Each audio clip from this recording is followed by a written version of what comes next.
संजू भाऊ, विधानसभेमध्ये तुमचं सगळं काही उखडून सफाचट करण्याचं काम महाराष्ट्रातल्या जनतेनं केलेलं आहे. त्यामुळे उखडायची भाषा तुम्ही करू नका.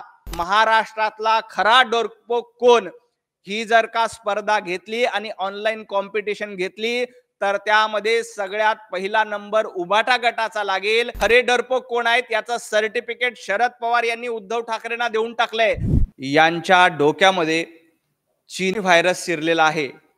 त्यामुळं ते रोज सकाळी उठून बडबड करतायत. या चीनी व्हायरसचा इलाज ना सिल्वर वोकवर आहे, ना मातोश्रीवर आहे, ना राहुल गांधी यांच्याकडे आहे. परंतु महाराष्ट्राचे लाडके मुख्यमंत्री देवेंद्रजी फडणवीस या चीनी व्हायरसचा चांगला इलाज करू शकतायत आणि संजय राऊत यांना चांगली जडीबुटी देतायत. त्यामुळेच कधी नव्हे ते संजय राऊत देवेंद्रजी फडणवीस यांचं अभिनंदन करतायत, कौतुक करतायत. ही अतिशय चांगली गोष्ट आहे.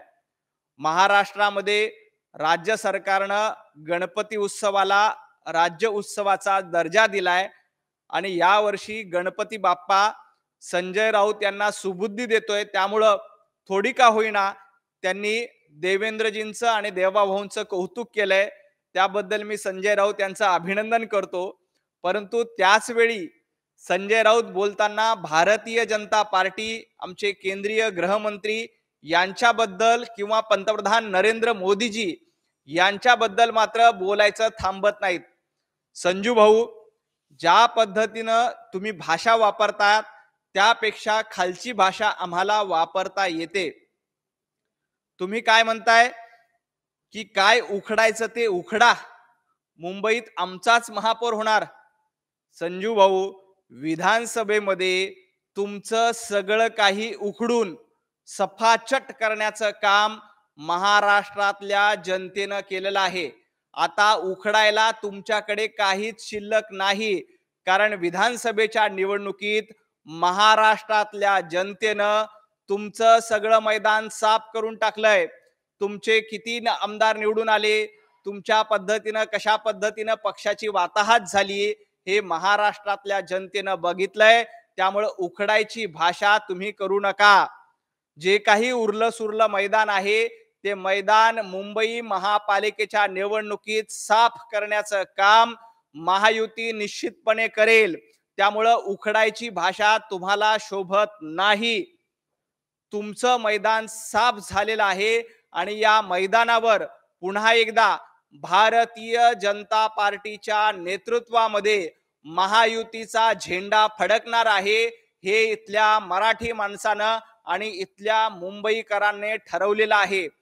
त्यामुळे मुंबई महापालिकेवर भारतीय जनता पार्टी आणि महायुतीच्या नेतृत्वामध्ये झेंडा फडकेल याच्यामध्ये अजिबात शंका नाही.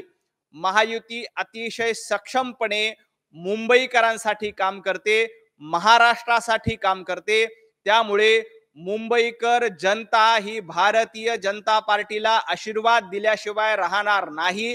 त्यामुळे उखडायची भाषा संजय राऊत यांनी करू नये. सर्वसामान्य मराठी माणसांनी, सर्वसामान्य महाराष्ट्रातल्या माणसांनी तुमचं सगळं मैदान साफ करून टाकलेलं आहे. त्यामुळं येणाऱ्या महापालिकेच्या निवडणुकीत घोडा मैदान दूर नाही. या मैदानात भारतीय जनता पार्टीच्या नेतृत्वात महायुती निश्चितपणे बाजी मारेल. आणखी एक मुद्दा संजय राऊत यांनी मांडलाय, तो म्हणजे दक्षिण मुंबई, ज्याला संजय राऊत सोबो म्हणतात, साऊथ बॉम्बे. त्या सोबो मधनं मुंबई माणसाला बाहेर कोणी काढलं? 15 वर्ष तुमचा खासदार होता, 25 वर्ष मुंबई महापालिकेमध्ये सत्ता होती. सर्वसामान्य मराठी माणसाला हद्दपार करण्याचं पाप जर का कोणी केलं असेल तर ते संजय राऊत आणि उभाटा गटाने केलंय. या दक्षिण मुंबईवर कामगार असलेल्या मराठी माणसाचा पहिला हक्क होता, परंतु तो पहिला हक्क हिसकावून घेण्याचं काम आणि मुंबईतल्या, दक्षिण मुंबईतल्या मराठी माणसाला कल्याण डोंबिवलीपर्यंत परागंदा करण्याचं काम जर का कोणी केलं असेल तर ते उभाटा गटाने केलेलं आहे आणि त्याला संजय राऊत उभाटा गट जबाबदार आहेत. दक्षिण मुंबई ही मराठी माणसाची आहे, दक्षिण मुंबई इथल्या महाराष्ट्राची आहे, हे आम्ही ठामपणे सांगतो. त्याचमुळं देवेंद्रजी फडणवीस यांनी दक्षिण मुंबईमध्ये बीडीडी चाळी त्या ठिकाणी मराठी माणसाला परवडणाऱ्या दरामध्ये घरं दिली. संजय राऊत तुमचं सरकार असताना ही परवडणारी घरं नव्हती. एका घरासाठी 50 लाख रुपये मोजावे लागत होते. परंतु देवेंद्रजी फडणवीस यांचं सरकार आलं आणि त्याच ठिकाणी जिथं बीडीडी चाळीमध्ये मराठी माणूस राहत होता तिथंच मराठी माणसाला घर देण्याचं काम हे देवाभाऊंनी केलंय. त्यामुळे दक्षिण मुंबई मधला मराठी माणूस विस्थापित होणार नाही तर प्रस्थापित राहिला पाहिजे यासाठी देवाभाऊ सातत्यानं प्रयत्न करतायत. त्यामुळं दक्षिण मुंबई मधला मराठी माणूस हद्दपार तुमच्यामुळे झाला, परंतु तो प्रस्थापित करण्याचं काम देवाभाऊ आणि भारतीय जनता पार्टीच्या नेतृत्वामध्ये महायुती सरकार करते. एवढंच नाही तर आमच्या कोळी बांधवांना देखील दक्षिण मुंबई कुलाबा सोडून जाण्यासाठी तुम्ही भाग पाडत होतात. सर्व कोळी बांधवांना पुन्हा त्याच ठिकाणी घरं देण्याचं आणि त्यांना सुविधा देण्याचं काम हे देवेंद्रजींचं सरकार करतंय. त्यामुळे ही सोबो जी आहे ना, त्याला साऊथ बॉम्बे तुम्ही म्हणतायत, ही सोबो मराठी माणसाची आहे. सोबो ही महाराष्ट्रातल्या प्रत्येक मराठी बांधवाची आहे आणि तिथल्या माणसाला प्रस्थापित करण्याचं काम हे भारतीय जनता पार्टीच्या माध्यमातून केलं जातंय. संजय राऊत यांनी आज पंतप्रधान नरेंद्र मोदीजी यांच्यावर देखील टीका केली आहे. ते म्हणतायत की पंतप्रधान जाता जाता मणिपूरला जातायत आणि पंतप्रधान डरपोक आहेत. डरपोकची भाषा कोणी करावी? संजय राऊत यांनी डरपोकची भाषा करावी? उभाटा गटानं डरपोकची भाषा करावी? अहो, कोविडच्या काळामध्ये जे डरपोक घराच्या बाहेर पडायला घाबरत होते त्यांनी डरपोकची भाषा करावी? तुम्हाला मुंबईमध्ये पावसानं मुंबईकर ओलाचिंब होत असताना, पावसाच्या पाण्यामध्ये मुंबईकर भिजत असताना, नाल्यामधून मुंबईकरांचा प्रवास होत असताना तुम्ही एकदाही घराबाहेर पडला नाहीत. उद्धव ठाकरे कुठल्या हॉटेलमध्ये थांबायचे, मातोश्रीच्या बाहेर पडण्याची हिंमत ज्यांनी केली नाही ते स्वतः डरपोक आहेत. मुंबईमध्ये एसटी कामगारांचा मोर्चा जवळपास 3 महिने चालला. त्या मोर्चाच्या वेळी जे घरामध्ये बसून होते ते खऱ्या अर्थाने डरपोक होते. आझाद मैदानावर मराठा बांधव करत असताना तुम्ही घरात बसून होतात. तुमची साधी आझाद मैदानावर जाण्याची हिंमत झाली नाही, ते खरे डरपोक आहेत. त्यामुळे पंतप्रधानांना डरपोक वगैरे शब्द वापरण्याची भाषा संजय राऊत यांनी करू नये. महाराष्ट्रातला खरा डरपोक कोण, ही जर का स्पर्धा घेतली आणि ऑनलाईन कॉम्पिटिशन घेतली तर त्यामध्ये सगळ्यात पहिला नंबर उभाटा गटाचा लागेल आणि संजय राऊत तुमचा लागेल, तुमच्या नेत्यांचा लागेल. कारण तुम्ही खऱ्या अर्थाने डरपोक होतात. कोविड सर्वसामान्य मराठी माणूस, सर्वसामान्य मुंबईकर मरत असताना तुम्ही घरात बसून कारभार केला. फक्त 2.5 दिवस मंत्रालयामध्ये आलात, हे मी नाही, स्वतः शरद पवार साहेब यांनी त्यांच्या लोक माझे सांगाती या पुस्तकामध्ये लिहून ठेवलंय. त्यामुळे खरे डरपोक कोण आहेत याचं सर्टिफिकेट शरद पवार यांनी उद्धव ठाकरेंना देऊन टाकलंय. खरे डरपोक कोण आहेत हे महाराष्ट्रातल्या जनतेनं त्याचं सर्टिफिकेट संजय राऊत आणि उद्धव ठाकरे यांना देऊन टाकलंय. त्यामुळे डरपोकपणाची भाषा संजय राऊत यांनी करू नये.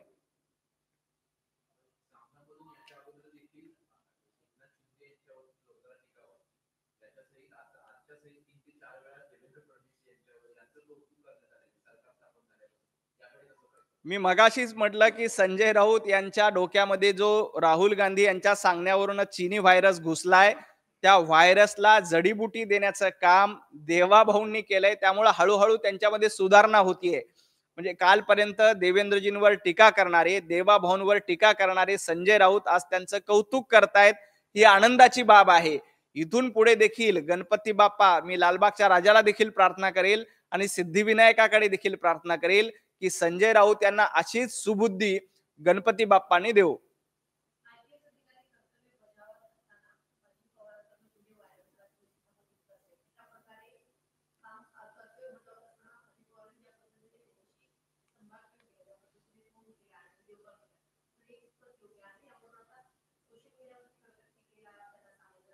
खरं तर हा व्हिडिओ मी ऐकलेला नाही, मी ऐकून सविस्तर प्रतिक्रिया आपल्याला देतो.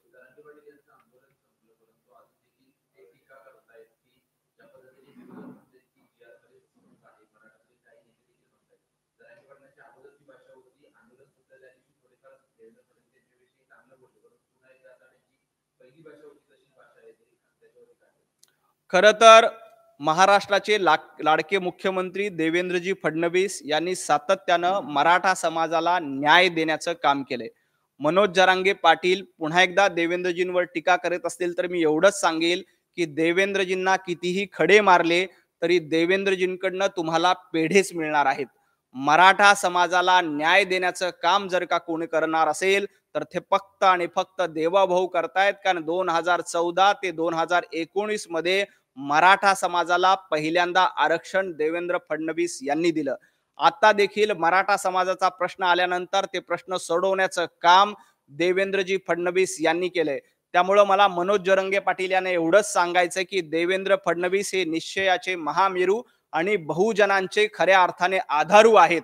त्यांच्यावर कितीही खडे टाकलेत, कितीही खडे मारले तरी त्यांच्याकडनं तुम्हाला पेढेच मिळणार. कारण ते अशा टीकेला कधीच उत्तर देत नाहीत.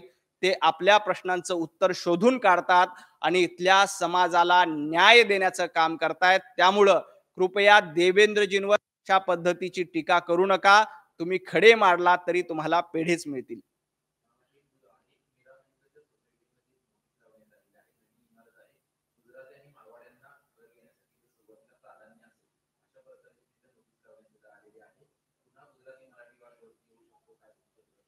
खरं तर महाराष्ट्रामध्ये किंवा देशातल्या कुठल्याही भागात कुणालाही घर घेण्याचा अधिकार महामानव डॉक्टर बाबासाहेब आंबेडकर यांच्या संविधानाने दिलेला आहे. त्यामुळं कुणीही अशा पद्धतीच्या भाषिक वादावरनं, जातीय वादावरनं एकमेकांना घर नाकारण्याचं काम करू नये.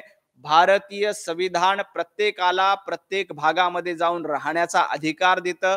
प्रत्येक ठिकाणी जाऊन आपलं खानपान पद्धती पाळण्याचा अधिकार देतं. त्यामुळं अशा पद्धतीनं कोणी मतभेद करत असतील तर भेदाभेद करत असतील ते अयोग्य आहे. सरकार या प्रकरणी योग्य ती कारवाई निश्चितपणे करेल.